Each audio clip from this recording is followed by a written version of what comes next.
President Joe Biden spoke to attendees at the annual U.S.-Israel Policy Conference, known as AIPAC. The vice president reaffirmed the U.S. commitment to Israel, noting the new threats Israel faces from the destabilization of Egypt and Iran's nuclear program. His remarks come ahead of President Obama's first visit to Israel as president, happening later this month. This is 40 Minutes.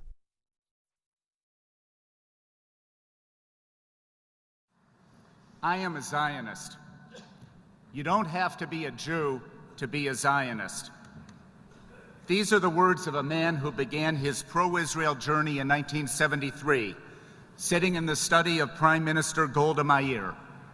Over the next 4 decades, Joe Biden returned to Jerusalem dozens of times and has been able to call every prime minister since Golda Meir a friend.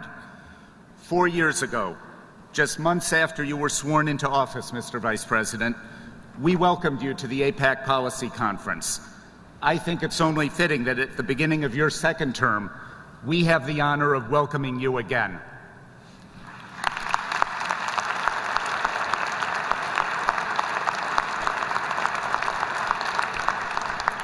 The past 4 years have seen tremendous change and transition in the Middle East, but one constant has been the strength of the U.S.-Israel strategic relationship. Thanks to President Obama and you, Mr. Vice President, we know that we have an administration committed to the security of Israel.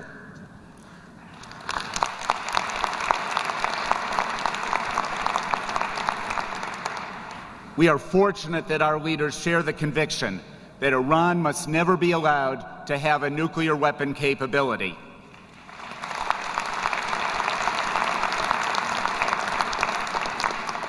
The world community has rallied around the United States. We have implemented tough, biting sanctions that have left the Iranian regime more isolated than ever before. However, the Islamic Republic remains the greatest security threat to both America and Israel, and its quest to become a nuclear power continues. We look forward to continue to work closely with the administration and Congress to ensure that Iran never acquires the bomb.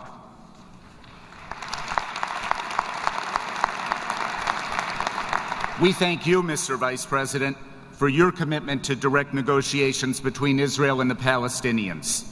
That was clear when you took a principled stand against the Palestinian statehood bid at the United Nations.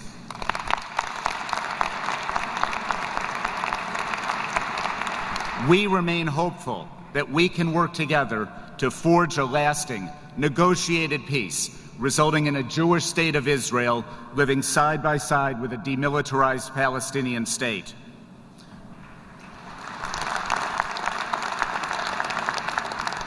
But perhaps the most tangible evidence of your support has been through your commitment to foreign aid and to Israeli missile defense programs. Because of this administration's dedication to Israel, more than $400 million has been invested in Iron Dome.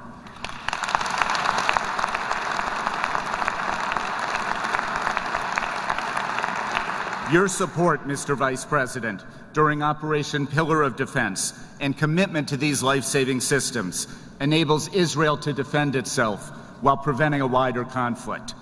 Millions of Israelis are able to sleep more soundly tonight because of the investment and commitment you, President Obama, and Congress have made to Israel's security.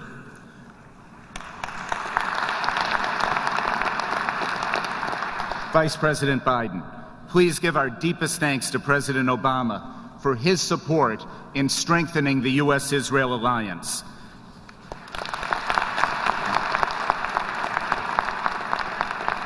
And please thank him for going to Israel in a few weeks.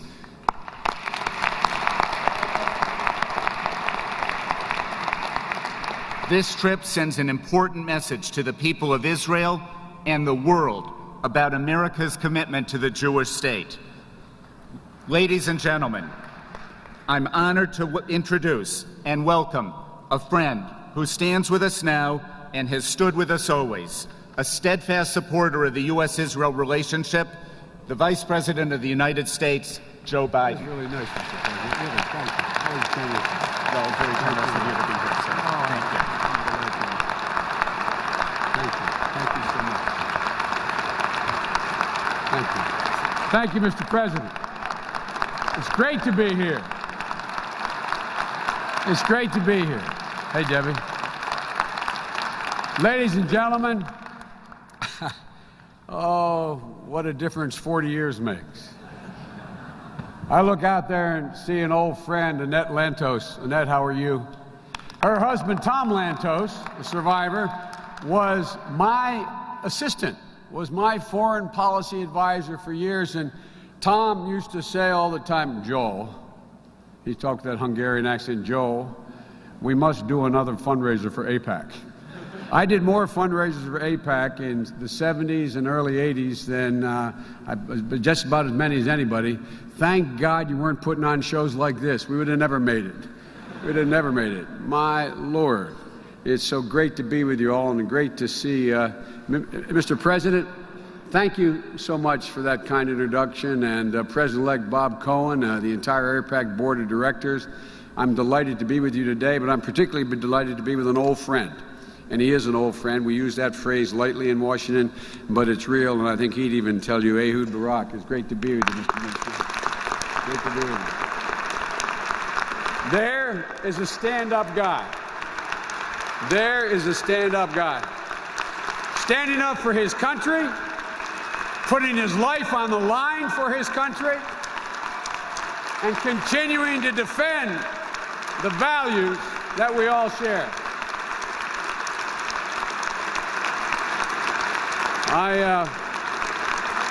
I'm a fan of the man.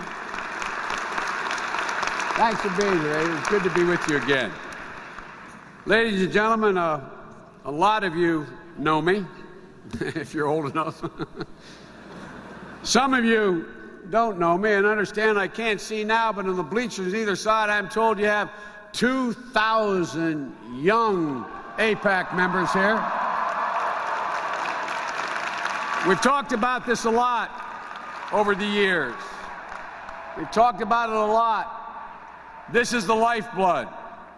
This is the connective tissue. This is the reason why no American will ever forget. You've got to keep raising them.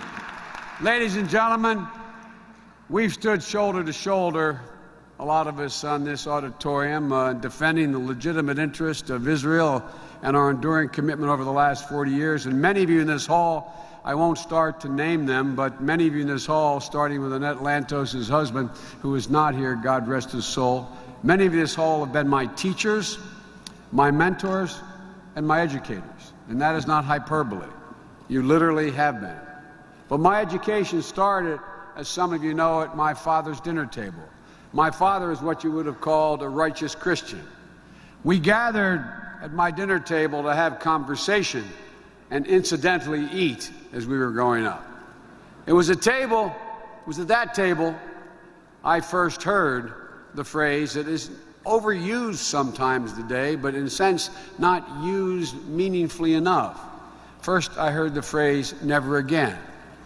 It was at that table that I learned that the only way to ensure that could never happen again was the establishment and existence of a secure Jewish state of Israel.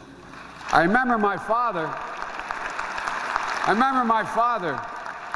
a Christian, being baffled at the debate taking place at the end of World War II, talking about, I don't remember it at that time, but about how there could be a debate about whether or not, within the community, of whether or not to establish the state of Israel. My father would say, were he a Jew, he would never entrust the security of his people to any individual nation, no matter how good and how noble it was, like the United States. Everybody knows it's real. But I want you to know one thing, which some of you, I've met with a lot of you over the last 40 years, but the last 4 years as well. President Obama shares my commitment. We both know that Israel faces new threats, new pressures, and uncertainty. The defense minister and I have discussed it often. In the area of national security, the threats to Israel's existence continue, but they have changed as the world and the region have changed over the last decade. The Arab Spring, at once full of both hope and uncertainty has required Israel and the United States to reassess old and settled relationships. Iran's dangerous nuclear weapons program and its continued support of terrorist organizations like Hezbollah and Hamas not only endanger Israel but endanger the world. Attempts of much of the world to isolate and delegitimize the state of Israel are increasingly common and taken as the norm in other parts of the world. All these pressures are similar but different, and they put enormous pressure on the state of Israel. We understand that, and we especially understand that if we make a mistake, it's not a threat to our existence, but if Israel makes a mistake, it could be a threat to its very existence. And that's why from the moment the President took office, he has acted swiftly and decisively to make clear to the whole world and to Israel that even as circumstances have changed, one thing has not: our deep commitment to the security of the state of Israel. That has not changed. That will not change as long as I and he are President and Vice President of the United States. It's in our naked self-interest, beyond the moral imperative. And to all of you, I thank you for continuing to remind the nation and the world of that commitment. And while we may not always agree on tactics, and I've been around a long time, I've been there for a lot of prime ministers, we've always disagreed on tactics. We've always disagreed at some point or another on tactics. But ladies and gentlemen, we have never disagreed on the strategic imperative that Israel must be able to protect its own, must be able to do it on its own, and we must always stand with Israel to be sure that can happen. And we will. That's why we work so hard to make sure Israel keeps its qualitative edge in the midst of the Great Recession. I've served with 8 presidents of the United States of America, and I can assure you unequivocally, no president has done as much to physically secure the state of Israel as President Barack Obama.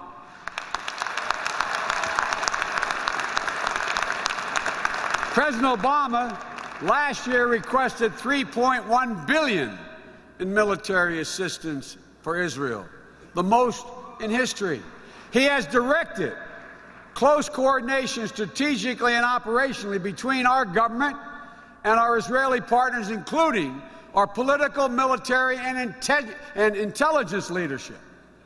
I can say with certitude in the last 8 presidents, I don't know any time, Ehud, when there has been many meetings, as much coordination between our intelligence services and our military. Matter of fact, they're getting tired of traveling back across the ocean, I think. Under this administration, we've held the most regular and largest ever joint military exercises. We've invested $275 million in Iron Dome, including $70 million that the President directed to be spent last year on an urgent basis to increase the production of Iron Dome batteries and interceptors.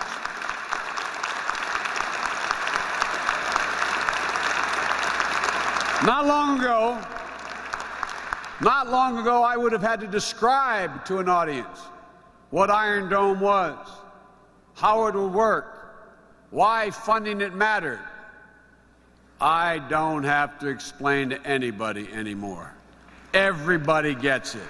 Everybody saw, the world saw firsthand why it was and remains so critical. For too long, when those sirens blared in the streets of the cities bordering Gaza, the only defense had been a bomb shelter. But late last year, Iron Dome made a difference. When Hamas rockets rained on Israel, Iron Dome shot them out of the sky, intercepting nearly 400 rockets in November alone. It was our unique partnership, Israel and the United States, that pioneered this technology and funded it. And it is in that same spirit that we're working with Israel to jointly develop new systems called Arrow and David slings, interceptors that can defeat long-range threats from Iran, Syria, and Hezbollah. Equally as urgent. And we are working to deploy a powerful new radar networked with American early warning satellites that could buy Israel valuable time in the event of an attack. This is what we do. This is what we do to ensure Israel can counter and defeat any threat from any corner. But that's only the first piece of this equation. Let me tell you, and I expect I share the view of many of you who have been involved with AIPAC for a long time. Let me tell you what worries me the most today. What worries me more than any time in the 40 years I've been engaged. And it is different than any time in my career. And that is the wholesale, seemingly coordinated effort to delegitimize Israel as a Jewish state. That is the single most dangerous, pernicious change that has taken place, in my humble opinion, since I've been engaged. And ladies and gentlemen, it matters. It matters. To put it bluntly, there is only one nation in the world that has unequivocally, without hesitation, and consistently confronted the efforts to delegitimize Israel. At every point in our administration, at every juncture, we've stood up on behalf of the legitimacy of the State of Israel. President Obama has been a bulwark against those insidious efforts at every step of the way. Wherever he goes in the world, he makes clear that although we want better relations with Muslim-majority countries, Israel's legitimacy and our support for it is not a matter of debate. There is no light. It is not a matter of debate. It's simple. And he means it. It is not a matter of debate. Don't raise it with us. Do not raise it with us. It is not negotiable. As recently as last year, the only country on the United Nations Human Rights Council to vote against, I think it's 36 countries, don't hold me to the exact number, but the only country on the Human Rights Council of the United Nations to vote against the establishment of a fact-finding mission on settlements was the United States of America. We opposed the unilateral efforts of the Palestinian Authority to circumvent direct negotiations, by pushing for statehood in multilateral organizations like UNESCO. We stood strongly with Israel in its right to defend itself after the Goldstone report was issued in 2009. While the rest of the world, including some of our good friends, was prepared to embrace the report, we came out straightforwardly, expressed our concerns, and with recommendations. When Israel was isolated in the aftermath of the Gaza flotilla in 2010, I was in Africa. We spent a lot of time on the phone. Ehud and I, the defense minister and I, and Bibi and I spent a lot of time on that phone, with my interceding going to the United Nations directly by telephone, speaking with the Secretary General, making sure that one thing was made clear. Israel had the right to impose that blockade. Ladies and gentlemen, that's why we refuse to attend events such as the 10th anniversary of the 2001 World Conference on Racism that shamefully equated Zionism with racism.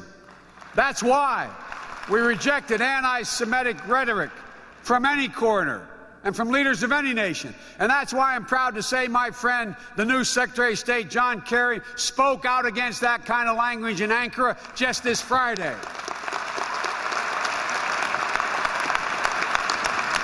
By the way, he's a good man. You're going to be happy with Kerry. And it was in the strongest terms that we vigorously opposed the Palestinian bid for non-member observer status in the General Assembly. And we will continue to oppose any efforts to establish a state of Palestine through unilateral actions. There is no shortcut to peace. There is no shortcut to face-to-face negotiations. There is no shortcut to guarantees made looking in the eyes of the other party. Ladies and gentlemen, Israel's own leaders currently understand the imperative of peace. Prime Minister Netanyahu, Defense Minister Barak, President Perez, they've all called for a two-state solution, an absolute secure, democratic and Jewish state of Israel that lives side by side with an independent Palestinian state. But it takes two to tango, and the rest of the Arab world has to get in the game.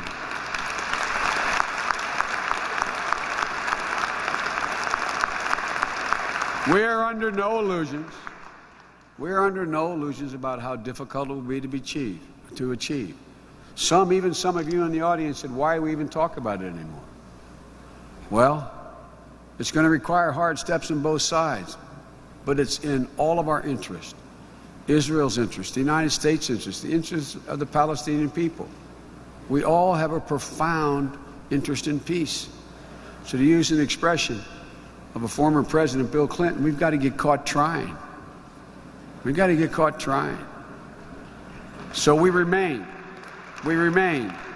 deeply engaged. As President Obama has said, while there are those who question whether this goal may ever be reached, we make no apologies for continuing to pursue that goal, to pursue a better future. And he'll make that clear when he goes to Israel later this month. We're also mindful that pursuing a better future for Israel means helping Israel confront the myriads of threat it faces in the neighborhood. It's a tough neighborhood, and it starts with Iran. It is not only in Israel's interest, and everybody should understand, I know you understand this, but the world should, it's not only in Israel's interest that Iran does not acquire a nuclear weapon, it's in the interest of the United States of America. It's simple. And as a matter of fact, it's in the interest of the entire world. Iraq's acquisition of a nuclear weapon not only would present an existential threat to Israel, it would present a threat to our allies and our partners and to the United States. And it would trigger an arms race, a nuclear arms race in a region, and make the world a whole lot less stable. So we have a shared strategic commitment. Let me make clear what that commitment is. It is to prevent Iran from acquiring a nuclear weapon, period. Period. End of discussion, period. Prevent, not contain, prevent.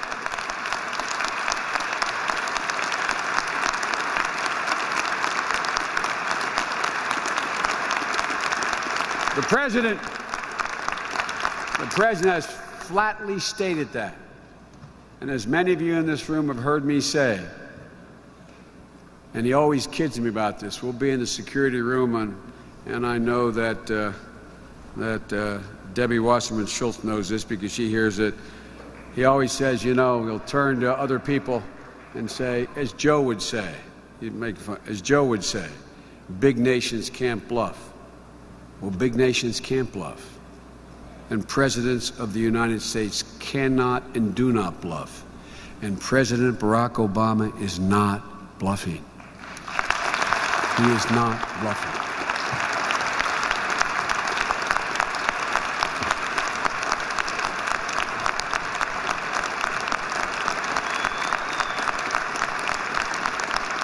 We are not looking for war. We're looking to and ready to negotiate peacefully. But all options, including military force, are on the table. But as I made clear at the Munich Security Conference just last month, our strong preference, the world's preference, is for a diplomatic solution. So while that window is closing, we believe there is still time and space to achieve the outcome. We are in constant dialogue, sharing information with the Israeli military, the Israeli intelligence service, and the Israeli political establishment at every level. And we're taking all the steps required to get there. But I want to make clear to you something. If God forbid the need to act occurs, it is critically important for the whole world to know we did everything in our power. We did everything that reasonably could have been expected to avoid any confrontation.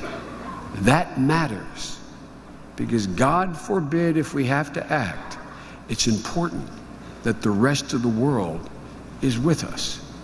We have a united international community. We have a united international community behind these unprecedented sanctions. We have left Iran more isolated than ever. When we came to office, as you remember, not because of the last administration, just the reality, Iran was on the ascendancy in the region. It is no longer on the ascendancy. The purpose of this pressure is not to punish. It is to convince Iran to make good on its international obligations. Put simply, we are sharpening the choice that the Iranian leadership has to make. They can meet their obligations and give the international community ironclad confidence in the peaceful nature of their program, or they can continue down the path they're on to further isolate and mounting pressure of the world.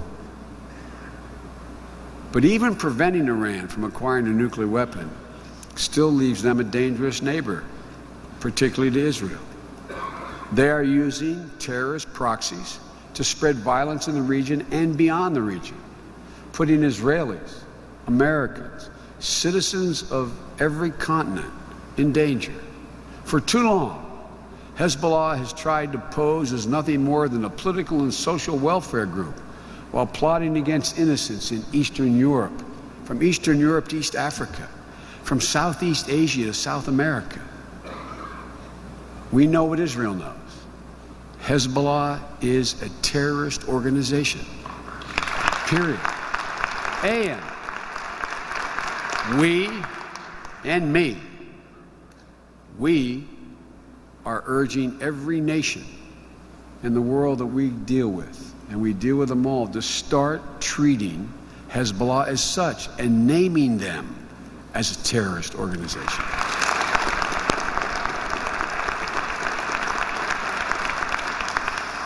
This isn't just about a threat to Israel and the United States. It's about global terrorist organizations that target people on several continents. We'll say and we'll do our part to stop them. And we ask the world to do the same. That's why we've been talking to our friends in Europe to forcefully declare Hezbollah a terrorist organization. This past month, I've made the case to the leading European heads of state, as Barack and Israelis know, together.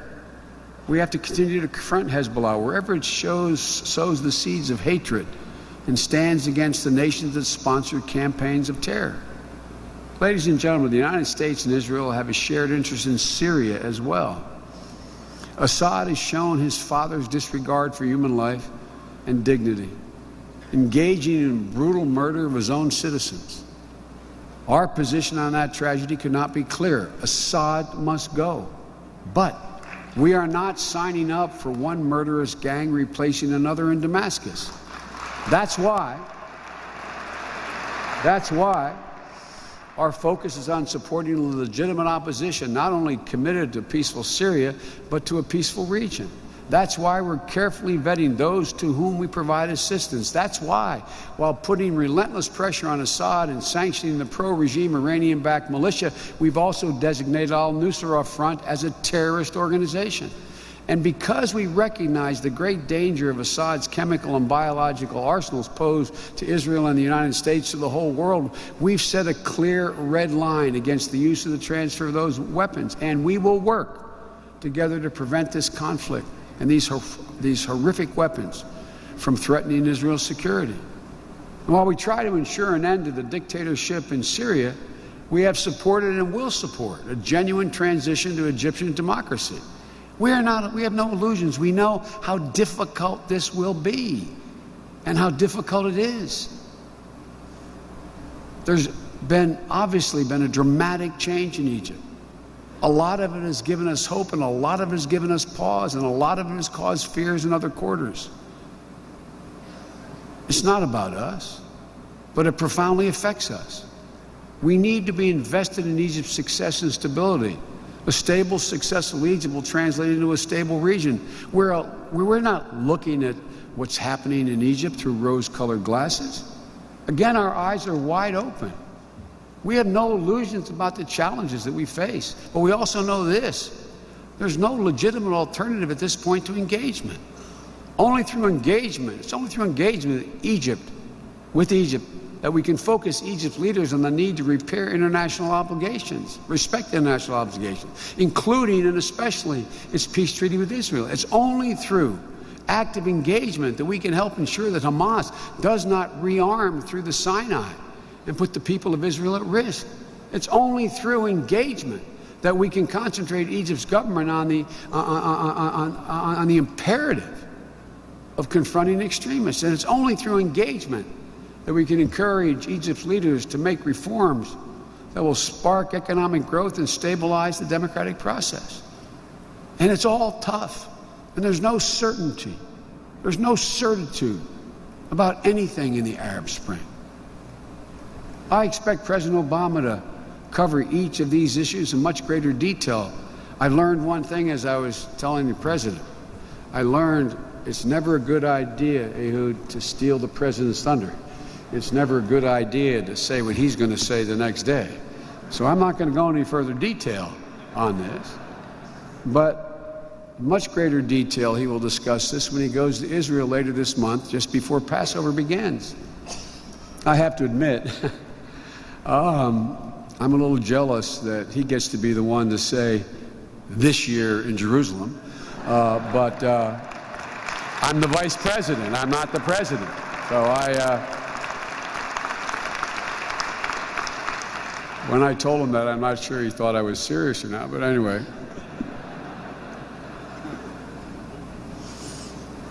As will come as no surprise to you, the President and I have not only are partners, we've become friends, and he and I have spoken at length about this trip. And I can assure you he's particularly looking forward to having a chance to hear directly from the people of Israel and beyond their political leaders, and particularly the younger generation of Israelis. And I must note, just as I'm getting a chance to speak to 2,000 young American Jews involved and committed to the state of Israel and the relationship with the United States, he's as anxious. He's as anxious to do what I got a chance to do. When I was there last, Ehud, with you as you flew me along the line, I got to go to Tel Aviv University and speak to several thousand young Israelis. The vibrancy, the optimism, the absolute commitment is contagious. And he's looking forward to seeing it, feeling it, tasting it. The President looks forward to having conversations about their hopes and their aspirations, about their astonishing world-leading technological achievements, about the future they envision for themselves and for their country, about how different the world they face is from the one their parents faced, even if many of the threats are the same. These are really important conversations for the President to have and to hear and for them to hear. These are critically important. I get kidded, again, to quote Debbie, she kids me sometimes, everybody quotes Democrat and Republican, quotes Tip O'Neill saying, all politics is local. With all due respect, Lonnie, I think that's not right. I think all politics is personal, and I mean it. All politics is personal. and it's building personal relationships and trust and exposure, talking to people that really matters, particularly in foreign policy. So, ladies and gentlemen, let me end where I began, by reaffirming our commitment to the State of Israel. It's not only a long-standing moral commitment, it's a strategic commitment. An independent Israel, secure in its own borders, recognized by the world, is in the practical, strategic interest of the United States of America. I used to say, when Lonnie was president, used to say, if there were no Israel, we'd have to invent one. Ladies and gentlemen, we also know that it's critical to remind every generation of Americans, as you're doing with your children here today, it's critical to remind our children, my children, your children. That's why the first time I ever took the three of my children separately to Europe, the first place I took them was Dachau. We flew to Munich and went to Dachau. The first thing they ever did, as Annette will remember. Because it's important that all our children and grandchildren understand that this is a never-ending requirement. The preservation of an independent Jewish state is the ultimate guarantor. It's the only certain guarantor of freedom and security for the Jewish people in the world. That was most poignantly pointed out to me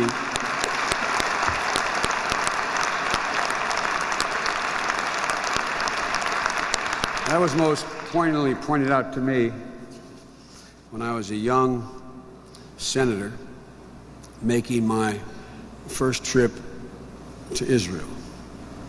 I had the great honor, and that is not hyperbole, of getting to meet for the first time, and subsequently I met her beyond that, Golda Meir. She was the prime minister. Now, I'm sure every kid up there said, you can't be that old, Senator. I hope that's what you're saying. But seriously, the first trip I ever made. And you all know those double doors, you go into the office and the blonde furniture and the desk on the left side, if my memory serves me correctly. And Golda Meir, as a prime minister and as a defense minister, she had those maps behind her that, you could pull down all those maps like you had in geography class in high school. And she sat behind her desk, and I sat in the chair in front of her desk, and a young man was sitting to my right, who was her assistant. His name was Yitzhak Rabin. Seriously, absolutely true story. And she sat there, chain smoking, and reading letters to me, letters from the front, from the Six-Day War. She read letters, about, and then told me how this young man or woman had died, and this their family, and this went on for I don't know how long. And I guess she could tell I was visibly moved by this. I was getting depressed about, oh my God, what? And she suddenly looked at me and said, and I give my word as abiding to this, she looked at me and she said, Senator, would you like a photo opportunity? And I looked at her and I said, well, yes, Madam Prime Minister. And we walk out those doors, and we walked out the doors, we stood there, no statements, and we're standing next to one another, looking at this array of media, television and photojournalists, snapping pictures, and we're looking straight ahead. Without looking at me, she speaks to me, she said, Senator, don't look so sad. She said, we have a secret weapon. We have a secret weapon in our confrontation in this part of the world. And I thought she's about to lean over and tell me about a new system or something. And because you can see the pictures, I still have them, I turned to look at her. We were supposed to be looking straight ahead. And I said, Madam Prime Minister, she never turned her head, kept looking. She said, our secret weapon, Senator, is we have no place else to go. We have no place else to go. Ladies and gentlemen, our job is to make sure there's always a place to go, that there's always an Israel, that there's always a secure Israel, and there's an Israel that can care for itself. My father was right. You are right. It's the ultimate guarantor of never again.